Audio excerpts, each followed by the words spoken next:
Bíblia, Apocalipse capítulo 3. Hoje nós vamos fazer o capítulo 3, verso a verso. Enquanto vocês encontram aí, abrem a Bíblia e encontram, deixa eu fazer aqui um breve resumo. Quem não esqueceu, não trouxe Bíblia essa noite, basta erguer a mão. Temos Bíblias lá atrás. Se você erguer a sua mão, a Bíblia vai chegar até você para você poder acompanhar o estudo dessa noite, tá? Basta fazer assim e vão identificar onde você está e a Bíblia vai chegar. Um minuto para um breve resumo do que nós estudamos, para quem eventualmente perdeu os dois primeiros estudos. Começamos a estudar no capítulo 2 as cartas às 7 igrejas do Apocalipse. E algumas pessoas têm um pouco de dificuldade de entender essa questão, cartas às 7 igrejas que estavam situadas na Ásia. E vimos através dos estudos que, na verdade, isso você vai confirmar hoje. Vamos continuar estudando mais 3 cartas, e você vai ver que, além de serem destinadas àquelas igrejas que existiam na Ásia no tempo de Jesus, vai ficar muito claro no estudo, como ficou na quarta passada, que Jesus está se referindo a períodos da igreja na terra. Além de serem 7 cartas para a igreja, são períodos da igreja de Deus. Então ele começa falando da igreja dos apóstolos, que conviveram com ele, igreja de Éfeso, em seguida a igreja de Esmirna, onde houve os primeiros mártires do cristianismo, depois a igreja de Pérgamo, aquela igreja que teve um problema com os imperadores, Constantino, Justiniano, o domínio dos imperadores, depois a igreja de Tiatira, lembram-se da Jezabel, aquele poder que nós estudamos aqui, ligado à igreja romana, e hoje vamos estudar as outras 3, Sardes, Filadélfia e por último Laodiceia, que é a 7ª carta e refere-se ao nosso tempo. Você vai ver, igreja do nosso tempo, é a última, é a 7ª. Depois dessa, qual é a próxima igreja de Deus? Jesus voltando e nós vamos estar no céu. Não existe um outro período após esse. Isso é mais uma confirmação para nós que nós estamos vivendo no tempo do fim, profeticamente, porque estamos vivendo no tempo do último período da igreja nesta terra, da igreja de Deus. Nós vamos estudar as 2 primeiras, Sardes e Filadélfia, de uma maneira um pouco mais rápida, mais objetiva, e vamos nos deter um pouquinho mais na última, na Laodiceia, que tem a ver com o nosso período. Vamos ver o recado de Deus para a igreja do tempo que nós estamos vivendo. Em outros termos, recado de Deus para nós. Então as 2 primeiras vamos fazer um pouquinho mais rápido, para nós nos dedicarmos mais ao último período. Então abre lá Apocalipse capítulo 3, e eu vou ler aqui o verso 1, que diz assim: ao anjo da igreja de Sardes escreve: isto diz o que tem os 7 Espíritos de Deus e as 7 estrelas. Conheço as tuas obras, tem nome de que vives, mas estás morto. Olha, primeira coisa, todas as 7 cartas, você percebe que no início Jesus se apresenta. E ele se apresenta sempre com nomes diferentes, sendo que este nome tem a ver com o recado que ele vai dar. Lembra-se na igreja anterior a essa aqui, aquela de Tiatira, Jesus se apresenta como o Filho de Deus. E nós estudamos aqui a razão, porque naquele período havia um representante de um poder político religioso que se apresenta na terra como substituto do Filho de Deus. Então não é à toa que naquele período da igreja Jesus se apresenta como o Filho de Deus. Estudamos isso na quarta passada. Aqui, Jesus se apresenta no início da carta para Sardes, ele diz que ele é aquele que tem os 7 Espíritos de Deus. Nós estudamos aqui no capítulo 1. Quem está lembrado o que representa o símbolo dos 7 Espíritos de Deus? O número 7 representa o quê? O que representa o número 7? Perfeição, plenitude. Isso é um número simbólico no Apocalipse. Os 7 Espíritos representam então o quê? A plenitude do Espírito de Deus. E Jesus representa isso, a plenitude do Espírito de Deus. E diz que tem as 7 estrelas. Lá no capítulo 1, o que representam as estrelas? Quem se lembra? Anjos ou mensageiros. Quando Jesus diz que ele é as 7 estrelas, ele significa que ele é a perfeição da mensagem, representa todos os mensageiros da igreja, ou o mensageiro principal da igreja. Assim que ele está se apresentando para Sardes. E ele diz aqui no final do verso 1: tens nome de que vives, mas estás morto. Duro recado, hein? Duro recado. Você dizer para uma igreja de um período que ela, embora tenha nome de que esteja viva, ela está morta. Por que Jesus falou isso? Marca essa página aqui de Apocalipse 3, marca aqui que nós vamos voltar, e pega ali um pouquinho antes, 1 João capítulo 5. 1 João capítulo 5, tem um verso aqui de apoio que vai nos ajudar a compreender o significado de estar morto aqui que Jesus está falando. 1 João capítulo 5, eu vou ler para você o verso 12. 1 João 5,12, um verso que vai ajudar. 1 João 5,12 diz assim: quem tem o Filho tem o quê? A vida. Quem não tem o Filho de Deus não tem. Quando Jesus diz que aquela igreja, embora pareça estar viva, ela está morta, o que ele está querendo dizer? O que está faltando naquela igreja? Ele mesmo. Naquele período houve um abandono, um afastamento de Cristo. Então quando ele diz assim, vocês estão mortos, é porque quem não tem Jesus está morto, não tem a vida. Faltou a presença marcante de Cristo naquele período. Houve um afastamento extremamente perigoso. Vamos seguir, verso 2 diz assim: ser vigilante. Olha o recado para aquele período da igreja, período de Sardes. Ser vigilante e confirma o restante que estava para morrer, pois não tenho achado as tuas obras perfeitas diante do meu Deus. Mandou ser vigilante e fazer o quê? Confirmar o restante. Do que Jesus está falando? Olha, nós nos lembramos como é que terminou o período da igreja de Tiatira. Qual foi o movimento que marcou o final daquele período? Estudamos na quarta passada. Houve um movimento protestante, movimento da reforma. Quando começa o período seguinte, Jesus diz assim, confirma o restante. O que sobrou daquele movimento, a verdade, guardem, confirmem, mantenham com vocês. Mas ele faz uma repreensão, ele diz assim, mas, o que ele diz aqui no final do verso? Ele diz assim, não tenho achado perfeitas as tuas obras. O que é que aconteceu logo depois que o movimento protestante fez a reforma no cristianismo, trazendo as verdades esquecidas? O que começou a acontecer com o movimento protestante? Proliferação de religiões. E Jesus criticou isso. Começaram a surgir as novas denominações. Eu não vou citá-las porque não vem ao caso aqui. O que vem ao caso é que havia uma igreja verdadeira, a igreja de Deus, e de repente foi nesse período aqui, exatamente aqui na história, que começaram a proliferar as religiões, as denominações religiosas, confundindo as pessoas. Porque as pessoas pensam assim, tantas religiões dizendo que estão com a verdade, com a Bíblia na mão, como é que eu vou saber qual é a igreja certa, qual é a igreja verdadeira? Então Jesus disse assim, as tuas obras no final não foram boas, não foram perfeitas. Está criticando o que aconteceu dentro do movimento protestante, que é essa proliferação.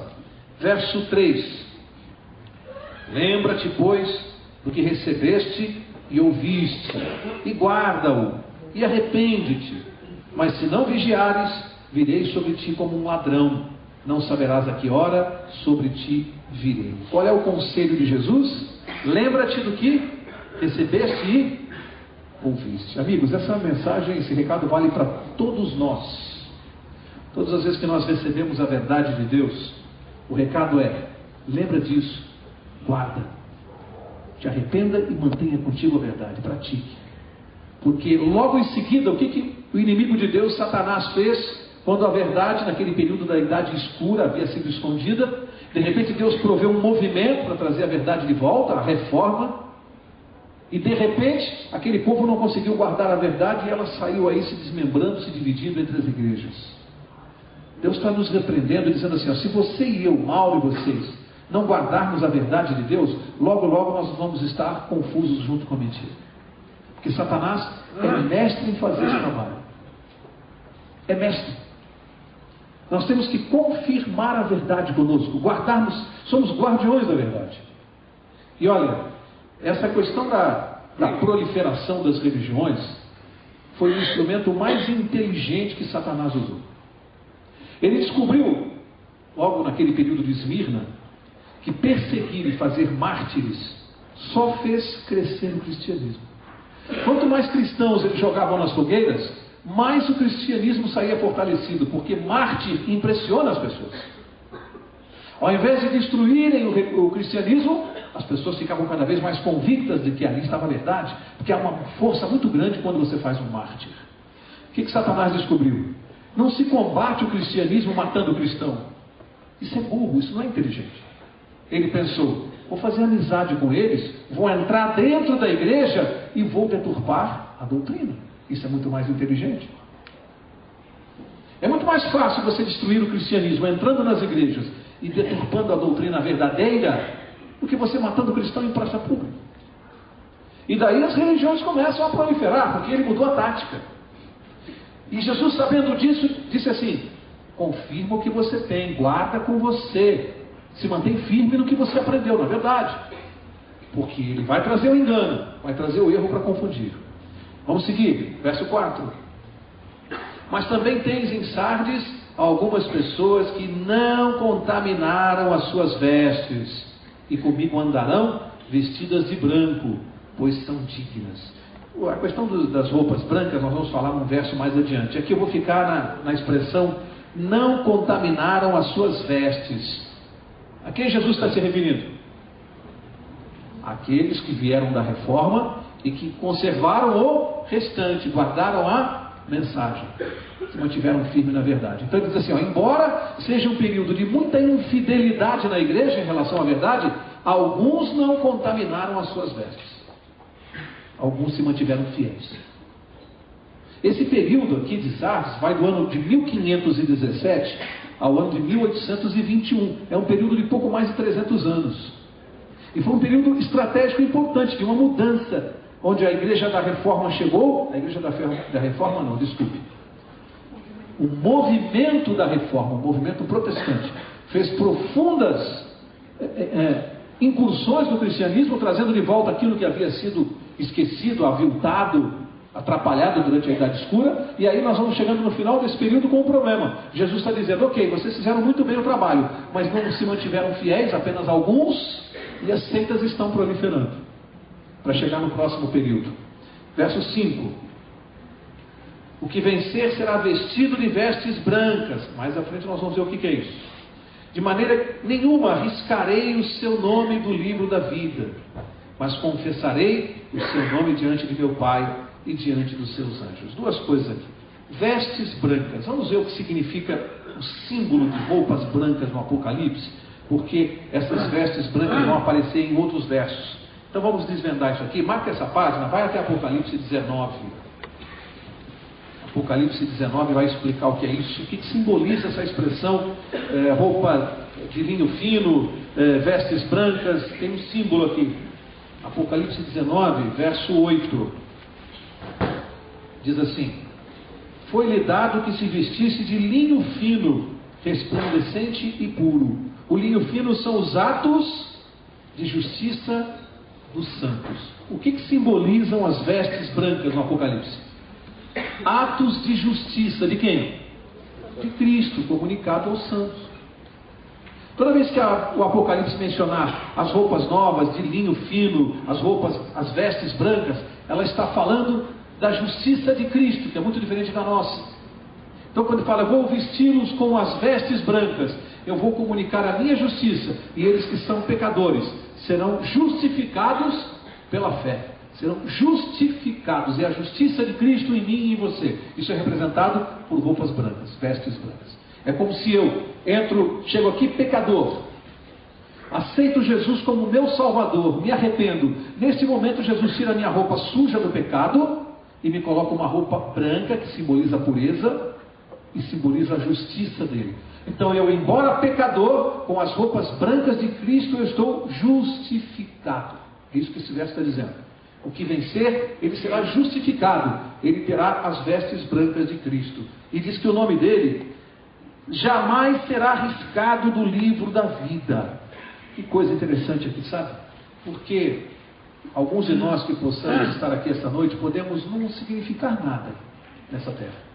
Você pode se sentir uma pessoa sem nenhuma importância para ninguém, pode se sentir uma pessoa fraca, uma pessoa com a autoestima baixa, mas Jesus Cristo está falando que se você for um vencedor, o seu nome não vai entrar no livro dos homens, no registro dos homens, vai entrar no livro da vida.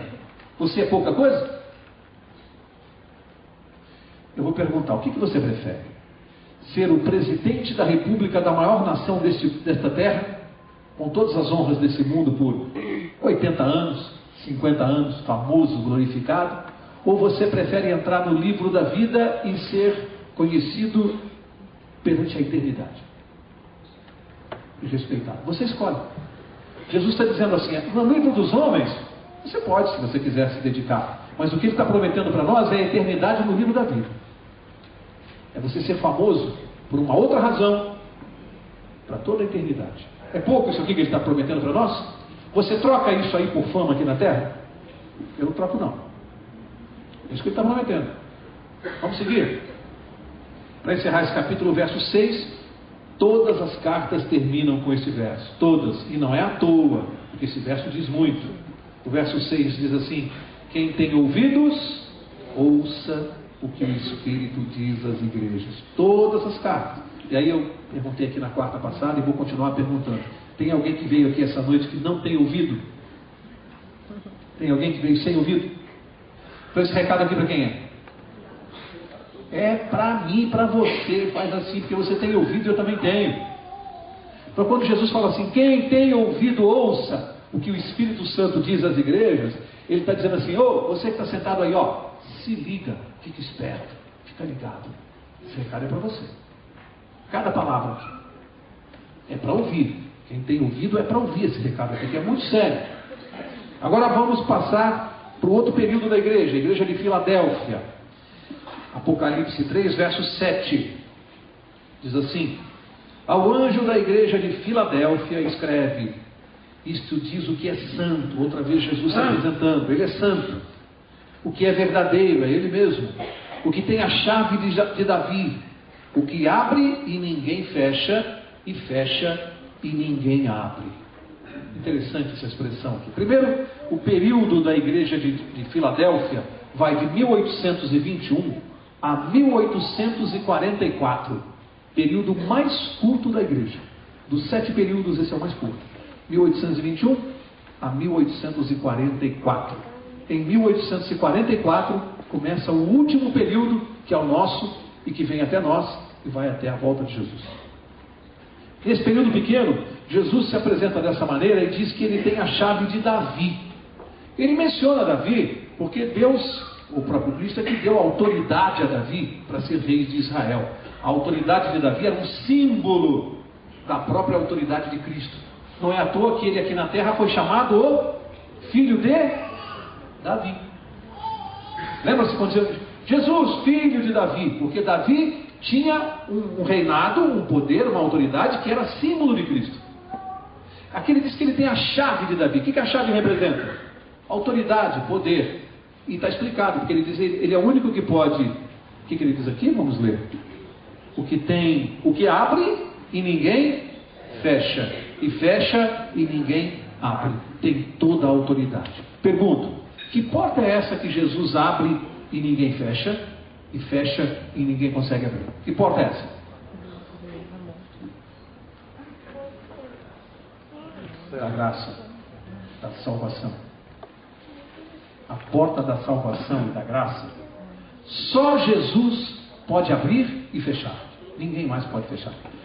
Esse verso quer dizer muito, porque ele diz que abre e ninguém fecha. Sabe o que isso significa? Significa que quando eu e você dizemos assim, mata aquela pessoa, pena de morte para ele, para o bandido, eu estou tentando fechar a porta da graça para a salvação dele.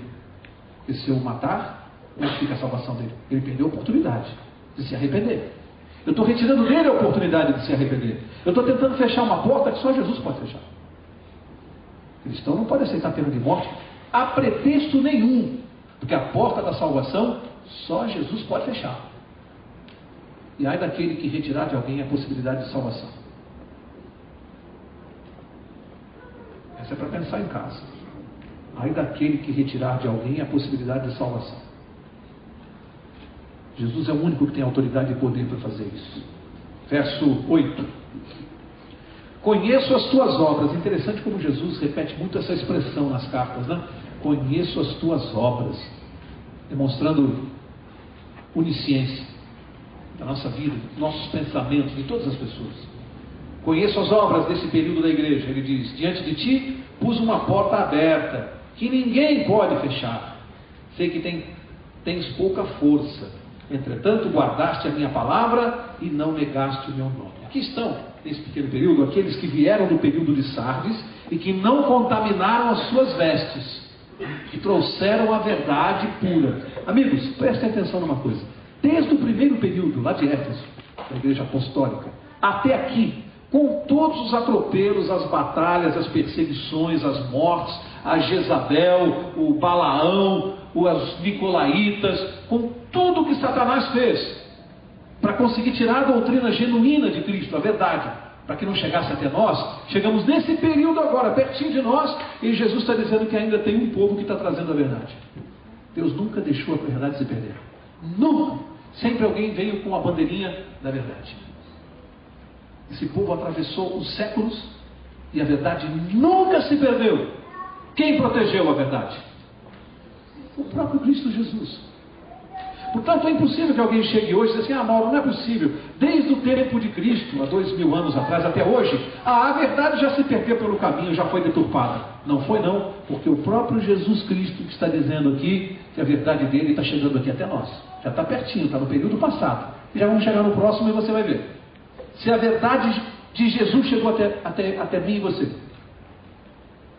Você vai ver. Ele sempre protegeu. E há sempre um povo que traz. E que não perde. E ele elogia estes. E aqui ele diz que há uma porta, te pus uma porta aberta. Aqui é importante entender o período. Em que período nós estamos aqui? Quem se lembra? Tempo. 1800 a 1844. Jesus diz que pôs uma porta aberta. Essa porta aberta não é uma porta aberta para o céu. Ele está falando de uma porta aberta no céu. E nós estamos chegando perto de 1844. Aqui é preciso um pouquinho de conhecimento do santuário de Israel. Jesus está no céu nesse período. Nós sabemos. Onde ele está agora? Onde estava nessa data? No santuário celestial, o que Jesus estava fazendo? Ministrando em qual dos dois compartimentos? Santo ou Santíssimo? Antes de 1844? Santo. Aí diz que pôs uma porta aberta no céu. E nós estamos chegando em 1844. Lembra-se que um povo, esse povo fiel, começou a interpretar que o ano de 1844 se referia ao quê? Ao povo de Deus. Errou aqui numa profecia. Eles interpretaram errado e acharam que era o quê? A volta de Jesus. Mas Jesus falou: não, é uma porta aberta no céu. Eles não entenderam que era a passagem do lugar santo para o Santíssimo. A porta da salvação diante do trono de Deus, sem intercessor, sem intercessão do sacerdote. Era direto. Jesus está falando aqui da passagem para o lugar santíssimo, que a igreja de Filadélfia não conseguiu perceber. Só a igreja de Laodiceia entendeu. Vejam como as profecias são. Segue, verso 9. E aqui ele volta a usar uma expressão pesada, né? Cristo diz assim: farei aos da sinagoga de Satanás, aos que se dizem judeus e não o são, mas mentem. Farei que venham e adorem prostrados a teus pés e saibam que eu te amo. Olha só. Aqui Jesus se refere aos que dizem ser judeus e não são, mas mentem. Na verdade, ele está fazendo aqui uma alegoria, se referindo muito mais, não a questão da nacionalidade aqui, ser judeu ou não, mas o que ele está querendo dizer aqui é aqueles que mentem, que são falsos. O falso judeu daquela época era equivalente ao falso cristão de hoje. Então é aquele que está se apresentando como cristão, mas é um enganador, porque de cristão ele não tem nada. Jesus diz que esses frequentam a sinagoga de Satanás. Só que ele está escrevendo para o período da igreja. Onde é que estão esses? Dentro ou fora da igreja? Dentro. Dentro. É um perigo se fazer parecer cristão sem ser. Lembram-se por que Jesus destruiu a figueira? Por que ele destruiu? Quem se lembra? Por que Jesus destruiu a figueira? Ela aparentava dar frutos, mas não dava. Alguém podia dizer, mas isso é motivo para Jesus mandar destruir a figueira? Ali havia um recado muito importante para nós. Aquele que aparenta ser e não é, ele é perigoso, ele vai enganar muita gente. Jesus mandou destruir a figueira. É o que ele vai fazer no final dos tempos com o cristão que aparenta ser, mas não é. Aparenta ser, mas não é. Eu sempre digo uma coisa, espero que vocês guardem, porque isso foi muito importante para mim, entender isso. Qual é a religião mais perigosa? Pensem no que eu vou perguntar. Pensem, não responde de improviso. Raciocínio. Qual é a religião mais perigosa? A que contém a maior quantidade de mentiras ou a que contém a maior quantidade de verdades? Qual é a mais perigosa? Eu dei uma dica, eu mandei pensar. Porque a minha pergunta induz uma resposta. Qual é a religião mais perigosa? A que tem a maior quantidade de mentira ou a que tem a maior quantidade de verdade? A que tem a maior quantidade de verdade. É essa que vai enganar com mais facilidade. Porque a que tem a maior quantidade de mentira vai ser desmascarada mais rapidamente. Se eu fundar uma religião que tenha 90% de verdades da Bíblia e 10% de mentira, eu vou enganar muito mais as pessoas do que uma religião que só tem 10% de verdade. Ela vai ser desmascarada mais rápido. Portanto, o perigo é das religiões, está nas religiões que tem 99% da Bíblia, verdades, mas enfia 1% de mentira. Essa religião é perigosa. E aqui entram as igrejas protestantes. Todas falando de Jesus, todas usando a Bíblia, todas lendo a Bíblia, mas os 5% de mentira que eles encaixam são extremamente malignos, porque enganam as pessoas. Guarda uma coisa, a igreja de Cristo, a religião de Cristo, a igreja verdadeira, não tem 0,01 de mentira. Ela tem que ser 100% de verdade, senão não é de Cristo. Cuidado com religiões que tem 0,5% de mentira. É a mais perigosa de todas. É a que vai enganar mais gente. Vamos seguir? Verso 10. Visto que guardaste a palavra da minha perseverança, também eu te guardarei da hora da tribulação que há de vir sobre todo o mundo, para provar os que habitam sobre a terra. Guardaram a palavra da minha perseverança. E tem uma promessa aqui: te guardarei do que, hein? Diz aqui, do que Jesus vai guardar aqueles que são os guardadores da verdade? Do que? Também eu te guardarei o que? Da hora da tribulação, gente. Do que Jesus está falando aqui? Do tempo de angústia, que nós vamos estudar mais adiante, das 7 pragas. Há uma promessa para o cristão sincero, verdadeiro, fiel. Há uma promessa aqui fundamental: Jesus vai nos preservar do tempo da angústia. Proteção na hora que o bicho vai pegar. Desculpe a expressão. Proteção. Quando a gente chegar no estudo das 7 pragas, vocês vão ver do que Jesus está falando aqui. Um tempo que está por vir. E ele promete proteção aos fiéis. Em que grupo você quer estar, hein? Você pode escolher. Ele promete proteção. E o que vem por aí é bravo. E a gente vai estudar aqui. Não falte. Verso 11. Verso 11 diz assim: venho sem demora, guarda o que tens, para que ninguém tome a tua coroa. Venho sem demora. Gozado. Aqui, gozado não, interessante. É a primeira vez no Apocalipse que a volta de Jesus deixa de ser mencionada como uma simples esperança. Venho sem demora. Aqui ele já coloca a sua volta como um fato iminente. Por quê? Porque ele está se aproximando do último período. Já não é uma esperança futura. Aqui ele já diz: venho sem demora. O momento está muito próximo. É iminente. É já. Ele começa a alertar. E ele diz: guarda o que tens. O que eu tenho para guardar? A fé e a... Nós somos guardiões de uma coisa. Eu cansei de falar aqui na outra quarta. Nós somos guardiões da verdade. Faz assim, ó, você e eu, nós somos guardiões da verdade. E ele está mandando assim: guarda o que tens. Eu confio em vocês, eu depositei nas mãos de vocês essa responsabilidade. Guarda a tua fé e guarda a verdade, porque eu venho sem demora. Verso 12: a quem vencer, eu farei coluna no templo do meu Deus, de onde jamais sairá. Olha só que coisa agora, presta atenção, 3 coisas ao vencedor: escreverei sobre ele o nome do meu Deus, o nome da cidade do meu Deus, a Nova Jerusalém. E agora? A Nova Jerusalém que desce do céu, da parte do meu Deus. E também o meu novo nome. Quem que disse que vai ter um novo nome aqui? Quem? O meu novo nome? Jesus Cristo. Qual será o novo nome de Jesus? A Bíblia dá uma dica para nós. Pelo menos é uma das poucas passagens que ela menciona um outro nome para Jesus, um novo nome. Marca essa página aqui, Apocalipse 3. Vem comigo lá no Velho Testamento, o livro de Jeremias. E vamos ver uma dica que a Bíblia nos dá aqui. Profeta Jeremias. Jeremias capítulo 23. Jeremias 23 diz no verso 6, vai nos ajudar com esse novo nome. Jeremias 23, 6 diz assim: nos seus dias Judá será salvo, e Israel habitará seguro. Este será o seu nome, com que o nomearão: o Senhor nossa justiça. Qual será o novo nome de Jesus? Nossa justiça. Está aqui na Bíblia.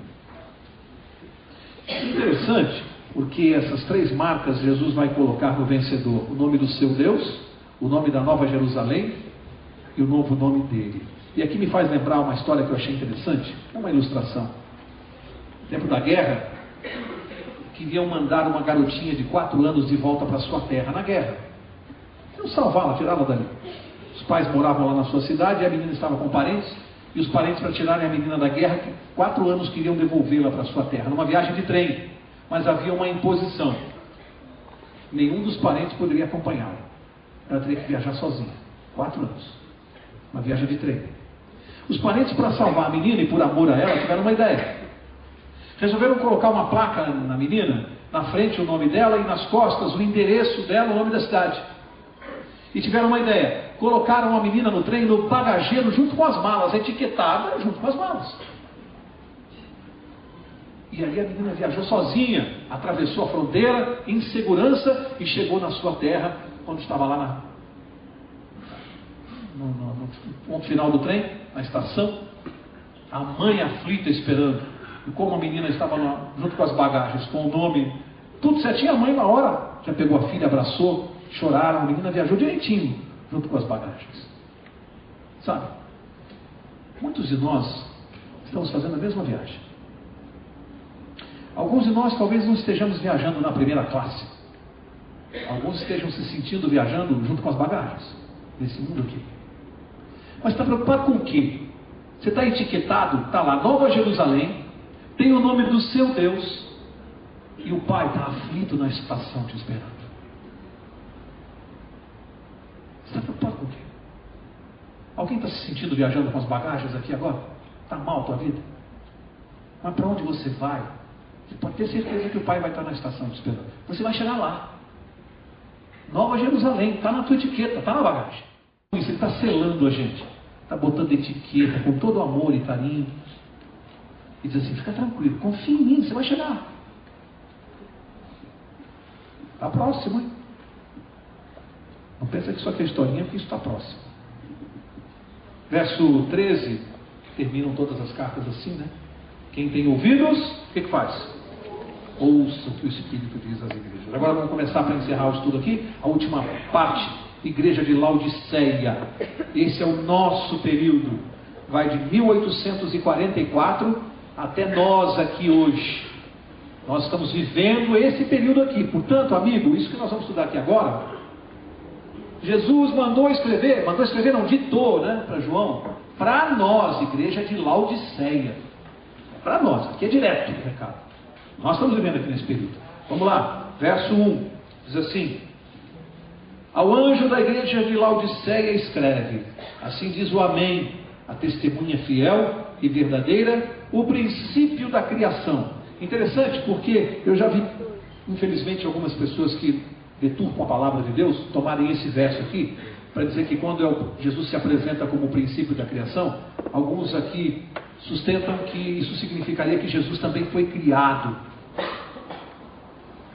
Ele não é o Criador, não é Deus, mas seria uma criatura. Só que isso é desconhecer completamente o texto bíblico e o original, que é grego. Porque a palavra que vem aqui, princípio da criação de Deus, a palavra é arché, ou axé, não sei qual é a pronúncia correta. E arché, ou axé, quer dizer primazia no tempo, origem. Portanto, a tradução aqui correta é dizer assim: o agente da criação, o autor da criação, o originador da criação. É isso que está dizendo esse verso aqui. Jesus é o agente da criação.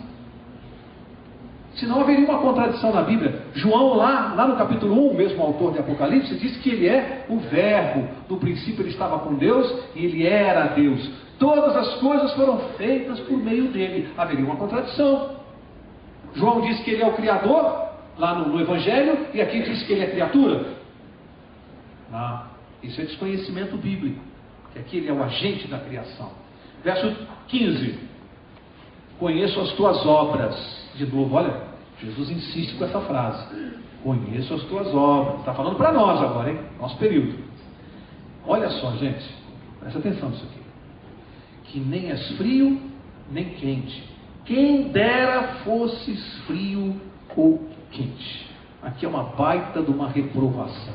Por que Jesus está chamando esse período da igreja cristã, o nosso período, está dizendo que ela não é fria nem quente? O que ele está criticando na igreja do nosso tempo? Está dizendo que nós somos mornos. O que ele está querendo dizer? Ele está falando de uma coisa que desagrada muito a Deus, chamada indiferença espiritual. O povo cristão do nosso tempo é um povo indiferente, é o cristão nominal. Ele vem à igreja aos sábados como se fosse bater cartão numa fábrica. Comparece, senta aí, ouve o sermão, às vezes critica o pastor, às vezes critica quem canta, às vezes critica quem está dirigindo alguma fase do culto, vai embora para casa e o cristianismo dele terminou ali. Acabou. Não se envolve mais nada da igreja. Jesus está dizendo assim, quem dera fosses frio ou quente. Olha, o quente é aquele que está com fervor na fé. Mas ele falou, quem dera que fosses frio. Jesus está dizendo o seguinte para nós, e olha só, é melhor aquele cara que está lá fora, totalmente afastado do cristianismo, fazendo um monte de besteira, do que o morno. Sabe por quê? Porque para o frio há esperança. Quando a mensagem chegar para ele, e vai chegar, quando a verdade chegar para ele, muitos vão se converter, muitos.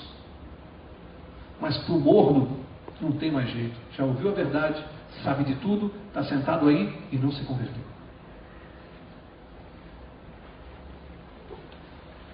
Recado para nós. E é por isso que a gente cansa de ver há décadas pastores vêm aqui à frente e ficam fazendo um apelo que parece estão implorando, querido membro dessa igreja, não estou me referindo ao Brooklyn, igreja de Deus, por favor, não deixa de vir ao culto da quarta, venha ao culto do sábado, não deixa de vir ao JA, vai ter uma campanha, vai ter oração, 40 madrugadas, fica implorando para o povo de Deus vir, ajuda na assistência social, ajuda em algum departamento, faz alguma coisa, dá um estudo bíblico, implora, porque Jesus falou, é um povo indiferente, você vai chacoalhar essas pessoas e não vai acontecer nada. Nós estamos vendo isso aí. Cristãos mornos. O problema não fosse Jesus que tivesse dito, eu não diria o que vem a seguir, mas eu sou obrigado a ler o que ele disse, porque é o recado dele. O problema é que ele vai dizer. Verso 16, ele diz assim, porque és morno, não és frio nem quente, vomitar-te-ei da minha boca. Amigo, eu tremeria só de pensar que eu possa estar sentado dentro de uma igreja, na igreja de Deus, na verdadeira, conhecendo a verdade, e morno. E Jesus dizendo para mim, eu vou te vomitar da minha boca. Que recado para nós. Isso é para cristão que está morno se sentir chacoalhado na cadeira. Isso é o Espírito Santo mesmo, querendo salvar. Jesus não está falando isso para repreender ninguém no sentido de humilhar. Não é isso. O objetivo dele é salvar, é chacoalhar para salvar. Ele está dizendo, ainda tem tempo de você deixar de ser morno. Precisa fazer alguma coisa na sua vida, sair dessa letargia espiritual, dessa mornidão. Ele faz uma crítica dura aqui. Eu vou repetir. Há maior possibilidade de um pecador frio se salvar do que de um morno se converter. Há mais salvação para um bandido aí fora que aceite o Evangelho do que para um cristão morno na igreja aqui dentro. São palavras de Cristo Jesus. Verso 17, ele diz assim: dizes, rico sou, estou enriquecido e de nada tenho falta, mas não sabes que és um coitado, miserável, pobre, cego e nu. E poucas vezes nas Escrituras eu vi Jesus ser tão duro, tão crítico. Você imagina Jesus dizendo isso? Coitado, miserável, pobre, cego e nu. Porque esse cristão está dizendo assim, eu sou rico, eu não preciso de nada. Não é riqueza material não, aqui está falando aqui, é aquele que diz eu conheço a verdade e está menosprezando os que não conhecem. Eu sou rico, eu sei de tudo, eu tenho a verdade, eu não preciso de mais nada, eu estou salvo. Dentro da igreja, Jesus dizendo assim, coitado, miserável, pobre, cego e nu. Gente, isso aqui é muito grave. Porque esse recado não é para quem está aí fora. Esse recado é para quem está aqui dentro. Jesus não está chamando de miserável, coitado, o cara que está assaltando na rua agora, não. Está chamando isso aqui quem está aqui dentro. E se enquadre, obviamente. O morro, obviamente. Porque ele diz que tem quente também. O quente ele está elogiando. O frio, ele está trabalhando por ele. Mas o morno, esse que é miserável, pobre, coitado. O morro. Olha, agora Jesus está apontando aqui. Sabe qual é o problema desse cidadão aqui? Morno. O maior problema dele espiritual é a pretensão. Ele imagina ser o que na realidade não é. Ele imagina um monte de coisas que não é. Em outras palavras, ele desconhece a sua verdadeira situação espiritual. Aí eu comparo com aquele cidadão que está aí fora, né? Que a gente chama do mundão, e que diz assim, é uma frase interessante que a gente tem que observar, hein? Quando alguém diz assim, eu sou bom, eu sou uma boa pessoa, não faço mal a ninguém. Já ouviu alguém falando assim? Eu já ouvi um monte de vezes. Pessoas que falam assim, eu sou bom, não faço mal para ninguém. Essa pessoa desconhece a sua verdadeira situação espiritual. Que a Bíblia diz que não tem justo nenhum sequer. Paulo disse, eu sou dos pecadores o maior. Apóstolo Paulo. Ele não disse assim, ó, eu sou bom, eu sigo a Jesus, eu não faço mal a ninguém, eu prego o Evangelho. Ele falou, dos pecadores eu sou o maior. Quanto mais perto de Jesus ele estava, mais ele reconhecia a sua situação espiritual. Quanto mais longe de Jesus eu estou, mais eu digo que eu sou bom e que eu estou bem. Estou muito longe de Jesus, eu não tenho parâmetro. Eu acho que eu estou bem. Então, em outras palavras, fica longe de quem diz que é bonzinho, hein? Fica longe. Esse cara é perigoso. Porque não tem noção da sua situação espiritual.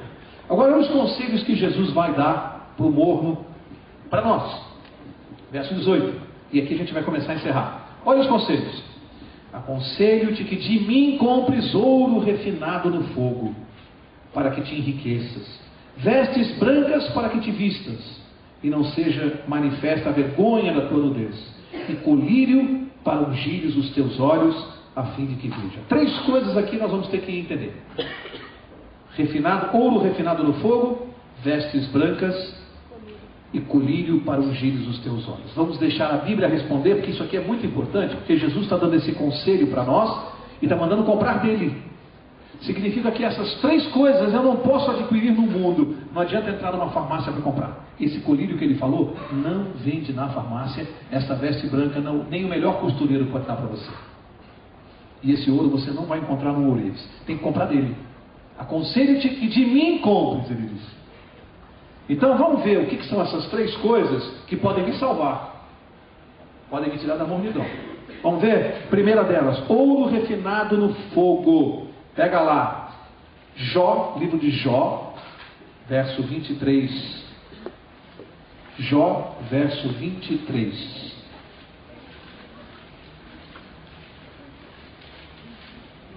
E diz assim, escuta, verso não. Jó 23, verso 10. Jó 23, capítulo 23, verso 10. Diz assim: mas ele conhece o meu caminho. Se ele me provasse, eu sairia como o ouro. Por que Jesus falou ouro refinado no fogo e aqui esse verso está falando disso? Alguém sabe como é que se purifica ouro? Você põe numa temperatura de 1000 graus, ele derrete completamente. E aí, o que fica boiando na superfície do ouro? As escórias, a sujeira. Você remove aquela sujeira, a escória do ouro. Quando ele endurece outra vez, ele fica purinho. Então esse processo de aquecimento é para refinar. Quando Jesus está falando de ouro refinado no fogo, ele está falando de uma coisa que purifica a nossa vida, chamada fé. Quer saber? Abre lá agora para concluir essa explicação. Hebreus, um pouquinho antes de Apocalipse, Hebreus capítulo 11. Nós vamos ler, mas muitos vão falar de cor. É um verso muito conhecido. Hebreus 11, 6. Vamos ver o que é o ouro refinado no fogo. Hebreus 11, 6 é um verso muito conhecido. Ele diz assim: ora, sem fé é impossível o quê? Agradar a Deus. Pode parar aqui. O ouro refinado no fogo que Jesus mandou comprar dele, o que é? A fé. Primeira coisa que eu tenho que comprar dele. Fé é a primeira coisa que vai resolver a vida do morno. Aumentar a sua fé em Cristo. Pessoa morna não tem total fé em Jesus. Não tem. Se provar, se vier uma provação, vai ficar pelo caminho. Fé. Segunda coisa que ele mandou comprar dele, vestes brancas. Nós já vimos lá em Apocalipse 19:8. O que simboliza a veste branca? Quem se lembra? A justiça de Cristo. Qual a importância disso? Veja comigo aqui. Abre Isaías 64. Isaías, capítulo 64. Vamos ver por que é importante essa veste branca. E por que Jesus mandou comprar dele veste branca. Isaías 64, verso 6. Isaías 64, 6. Olha o que diz aqui. Todos nós somos como o imundo, e todos os nossos atos de justiça como o trapo de imundície. Todos nós caímos como a folha, e os nossos pecados como um vento nos arrebatam. Jesus comparou a nossa justiça própria, aquele que diz eu sou bonzinho, eu não faço mal para ninguém. Ele está vestido de quê? Trapo de imundície. Não é à toa que quando Adão e Eva pecaram, quem se lembra a primeira roupa que eles vestiram? Folha de... O que Deus fez? Mandou tirar e colocou o quê? Pele de cordeiro. A nossa justiça própria para Deus é como trapo de imundícia, é sujeira. Por mais bonzinho que você acha que você seja, para Deus você está vestido de trapo de imundícia. A primeira coisa que Jesus mandou fazer é ter fé. A segunda, troca essa roupa da tua justiça própria. Você acha que você é bom, que você é isso, que você é aquilo, que você vai ganhar o céu por aquilo que você faz? Tira isso e se veste com a minha justiça. Crê em mim e deixa eu te botar a veste branca. Porque a nossa justiça própria para Deus, trapo de imundícia, não serve para nada. É isso que ele está corrigindo. Aqueles que acham que são bonzinhos. O que mais? Agora, o colírio para ungires os teus olhos. Atos capítulo 10. Atos 10. Eu vou correr porque já estamos encerrando. Atos 10. Verso 38. Vamos ver esse colírio aqui que Jesus está falando. Tem que comprar dele. Atos 10, 38. Diz assim: como Deus ungiu a Jesus de Nazaré. Com o quê? O que diz a tua Bíblia? Com o Espírito Santo e com poder, o qual andou fazendo bem e curando a todos os oprimidos do diabo, porque Deus era com ele. Qual foi a unção que Jesus colocou em Jesus Cristo de Nazaré? A unção do Espírito Santo. Que colírio é esse que Deus mandou, Jesus mandou ungir os nossos olhos? O Espírito Santo. Que trabalho ele vai fazer? Por que eu preciso desse colírio nos meus olhos? Vamos ver por quê? Abre lá comigo. Efésios 1:18. Efésios 1:18. Vamos ver por que eu preciso do colírio do Espírito Santo na minha vida, além da fé e das vestes brancas da justiça de Deus. Agora o último componente da receita de Cristo, o colírio. Efésios 1:18 vai fazer uma coisa muito importante na minha vida. E diz assim: oro também para que sejam o quê? Iluminados os olhos do vosso entendimento, para que saibais qual seja a esperança da sua vocação e quais as riquezas da glória da sua herança nos santos. O que o colírio do Espírito Santo faz comigo? Ilumina os olhos do quê? É a minha visão que vai abrir? Do meu significa que sem o colírio do Espírito Santo, você está vivendo no mundo e não consegue entender nada. Você vai ler a Bíblia e não vai entender nada. Porque quem abre o nosso entendimento é o Espírito Santo. Então Deus disse assim, 3 coisas para a nossa salvação: fé nele, justiça de Cristo, vestes brancas, e Espírito Santo, discernimento, para discernir o bem do mal, distinguir o pecado de longe. Quem está com o Espírito Santo sabe o que é certo e o que é errado, chama o pecado pelo nome. Quem está sem o Espírito Santo defende tudo o que está errado, porque acha que aquilo não tem nada de mal, porque não tem o colírio do Espírito Santo. É ele que abre a mente, é ele que dá discernimento. Jesus mandou comprar essas 3 coisas dele, e nós temos que buscar com ele. Gente, vamos encerrar agora. Eu quero agora rapidinho, vamos ver o verso, falta o verso 19, né? 3 versos faltam. Apocalipse 3, vamos fazer os últimos versos. Verso 19 diz assim: eu repreendo e castigo a todos quantos amo, portanto ser zeloso e arrepende. Aqui é importante entender isso aqui, para a gente não fazer confusão. O que é o castigo de Deus? Porque senão alguém vai olhar para Deus e vai achar que Deus é um Deus castigador, e não é isso. Ele diz que repreende e castiga quem? Todos os quantos amam. Portanto, essa repreensão aqui, esse castigo, tem que ser muito bem compreendido. Sabe aquela história do pastor que tinha várias ovelhas e uma era desobediente?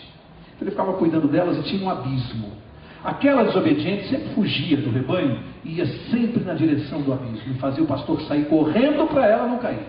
Todo dia a mesma coisa. E ele colocava ela de novo no rebanho e ela saía do rebanho, o rebanho ia para lá e ela vinha para cá na direção do abismo. E o pastor a cada dia sabendo, um dia ela vai cair e ela vai morrer. Por amor a ela, sabe o que ele fez? Quebrou uma das patinhas dela, para que ela se entendesse e se arrependesse. Às vezes Deus precisa, quem sabe no sentido figurado, quebrar uma das nossas pernas. Para quê? Para evitar que a gente caia no abismo. Muitas pessoas já me disseram que não conseguem entender essa repreensão de Deus. Alguns não conseguem ver o amor de Deus num ato desse. Mas tem uma ilustração que eu nunca mais esqueci. Você vai ao médico e você pode demorar para ir num sentido terminal. Aí pode chegar lá, e acontece às vezes com a pessoa. O médico vai te examinar e diz assim, você tem uma gangrena na perna. Para te salvar, eu vou ter que amputar a sua perna. Já pensou se alguém dissesse assim, mas que médico carrasco, que absurdo, como ele tem coragem de amputar a perna de uma pessoa? Essa amputação é um ato de amor ou de ódio? Amor.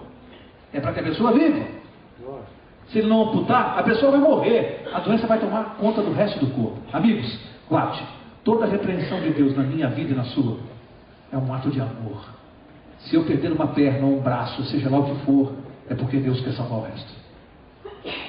Você consegue ver ato de amor no cirurgião que amputa e não consegue ver amor no ato de Deus? Às vezes, a gente vê algumas amputações, é o amor de Deus para salvar, para que a doença não tome conta do resto do corpo e não tire a nossa salvação. Consiga olhar para o amor de Deus dessa maneira e você vai entender um pouco melhor. Verso 20 diz assim, esse é um dos versos mais bonitos da Bíblia. Esse aqui valeria um sermão inteiro, só no verso 20. Mas como a gente está no fim, só posso falar 2 minutos. Mas o verso 20 é um sermão. Um dia ainda vou preparar um sermão sobre esse verso aqui, eu gosto muito. Jesus dizendo assim, eis que estou à porta e bato.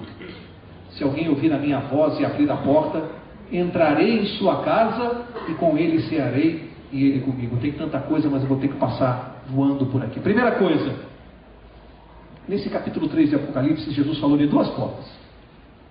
A primeira, nós vimos lá atrás, uma porta no céu, quando ele passou do lugar santo para uma porta no céu, que estava como? Aberta ou fechada? Aberta. Agora no final, no verso 20, ele fala de uma outra porta. Não está no céu, está na terra, está aberta ou fechada? Tanto que ele está batendo. Olha que coisa interessante. A porta do céu, só ele pode abrir. A porta da terra, só eu posso abrir. A porta do céu, ele abriu para que eu pudesse me salvar. A porta da terra, eu tenho que abrir para que ele possa entrar e me dar salvação. Duas portas. A de lá, ele abriu para nós. A de cá, ele desce do céu, fica humildemente do lado de fora, no frio, na chuva, e não desiste de bater. Ele não bate só, não. Porque ele está batendo, mas ele diz assim: se alguém ouvir a minha voz, ele está só batendo? Ele também está gritando. Tem gente que chega na janela, olha pela cortina, vê que é ele que está ali, antes de abrir a porta. E não abre. E ele continua. Bate uma, bate duas, bate 10, ele não desiste, está no frio e na chuva, implorando. Aquele Jesus que falou: coitado, miserável, pobre, nu, para chacoalhar, é o mesmo Jesus que está batendo na porta, dizendo assim: mas eu te amo mesmo assim, eu não vivo sem você, vem ficar comigo, deixa eu te vestir, deixa eu cuidar de você, deixa eu te dar colírio, deixa eu te alimentar, porque eu te amo. E ele diz que se alguém abrir a porta, ele vai entrar e vai cear com ele, vai entrar. Sabe de uma coisa? Essa entrada aqui é uma coisa fantástica, porque quando Jesus entra na... Que porta é essa que ele está batendo? Coração. É na porta do coração que ele está batendo. A cada batida, guarda isso, a cada batida, se eu não abro, eu diminuo a minha força para abrir na próxima. Cada batida que eu não abro, diminui a força para abrir na próxima. Paulo diz que a mente vai ficando cauterizada. Cuidado se você está ouvindo o som, porque cada vez você vai ouvir mais baixo. Mas diz que quando ele entra nessa casa, ele vai cear. Sabe por quê? Quando Jesus entra, ele não entra sozinho. Ele entra junto com a divindade que há nele, com todo o poder que ele tem, com todo o poder do Espírito Santo. Entra toda a caravana do céu. Significa que onde Satanás mandava, acabou a brincadeira. Acabou a brincadeira. Troca. Tinha um programa na televisão que chamava-se Sob Nova Administração. Às vezes quando uma padaria muda de dono, você vê lá, né? Sob Nova Administração. Quando Jesus bate e você abre, você está andando na rua com um cartaz. Sob Nova Administração. Tem outro rei mandando na sua vida. Tem outra autoridade comandando o seu pensamento. Satanás fica que nem bobão. Sob nova administração. Aqui, ele não manda mais. É disso que ele está falando. É pouco? É pouco o que ele faz? Desce do céu, fica batendo na porta, fica esperando, entra, toma conta, toma posse e acabou a brincadeira. Para encerrar, verso 21. Ao que vencer, dar-lhe-ei a sentar-se comigo no meu trono, assim como eu venci, me assentei com meu Pai no seu trono. Esse assentar-se com Jesus no trono dele, obviamente que não são todos os crentes ao mesmo tempo, todos sentados no trono de Jesus. Não. Lá em Apocalipse, não vai dar para ver agora, Apocalipse 20, verso 4, explica, né? Durante o milênio, ele vi tronos no céu e os que estavam assentados sobre ele, estavam fazendo o que no milênio? Os santos estavam fazendo o que no tribunal do céu? Julgando o que? Aqueles que não se salvaram, a justiça de Deus. E aqueles que não se salvaram. Darei a sentar-se comigo no meu trono. Nós estaremos junto com Cristo, exercendo a autoridade que ele tem no céu para julgar. É isso que ele está falando. E o verso 22. Quem tem ouvidos, o que faz? Ouça. Recado para nós. próxima quarta nós vamos começar a estudar o capítulo 4. Eu não sei se vocês repararam quantos recados para a minha vida, para a sua vida nessas cartas das igrejas. Quanto puxão de orelha, quanto apelo de Cristo, quanto amor dele. Eu vou pedir ao pastor agora para orar, para encerrar esse estudo bíblico. Quero deixá-los todos convidados para a próxima quarta, mas pastor, na sua oração, nos coloque diante de Deus, faça com que os nossos ouvidos estejam bem abertos, que a gente possa ouvir essa batida de Cristo e que não haja nesta igreja nenhum morno, que não haja, que o poder do Espírito, se alguém entrou aqui se sentindo assim, que você saiba que há poder no nome de Jesus para resolver problema de mornidão, há poder, Jesus resolve isso.